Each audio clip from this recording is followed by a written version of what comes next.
Hi there, welcome, hi. So it's February and it's a new year and everything is brand new and beautiful. So there's so much change that happened. As you can see, I got my hair cut. I actually did my nails after I've been talking about nails for a while.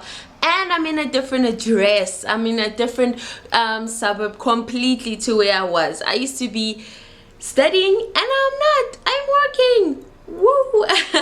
So you see, that's something it shook me to the core. The realization that change is real and change happens. And a lot of the time we're so excited, no, we're so frustrated with things remaining the same. We forget that change comes with its own challenges. Change comes with its own, unique experience. Like for me, for instance, I was studying and I used to don't tell anyone, don't do it if you're still studying. I used to not go to class sometimes. I'd be like, oh, you know what, instead of going to class, let me just sleep, or let me go out, or let me do this. So I used to do that, and it was okay as long as you pass your exams, as long as you submit all the work you need to submit.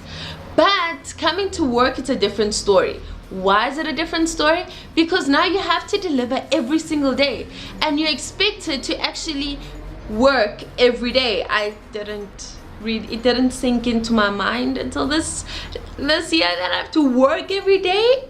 So all these adjustments can really take a toll on you. Change does affect us, and it affects us in deep ways, because now you start to realize the insecurities you once had, and you're like, where did these come from?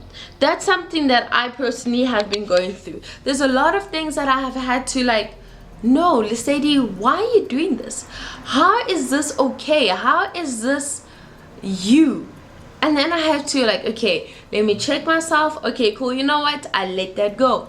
Because I'm growing, because I'm shedding. And a lot of the things that I thought were great about me, a lot of things that I thought were my strengths, have actually turned out to be weaknesses or irrelevant. So I have to learn something from scratch. And another thing about learning in life is that you feel like everybody's already ahead of you. But that's what growth is about. It pushes you. It pushes you to your limits. It makes you realize that, hey, you can't get comfortable. Hey, you can't do this. But one Bible verse that honestly saved me, I got to a point where I was so anxious, and I'm like, I'm not catching up, I'm not doing anything.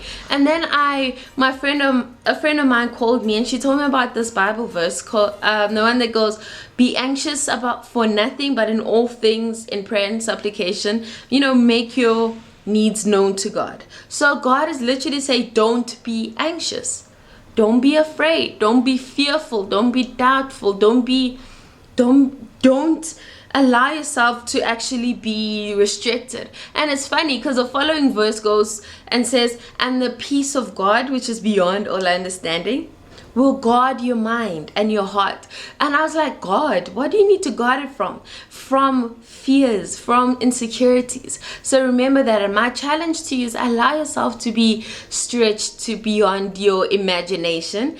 But also remember that God is doing it with you. And anxiety and fear is not part of the mix. Yes, it's difficult. Yes, it's challenging. But you can do it with a smile. So from me, Lesedi, until next time, peace and love.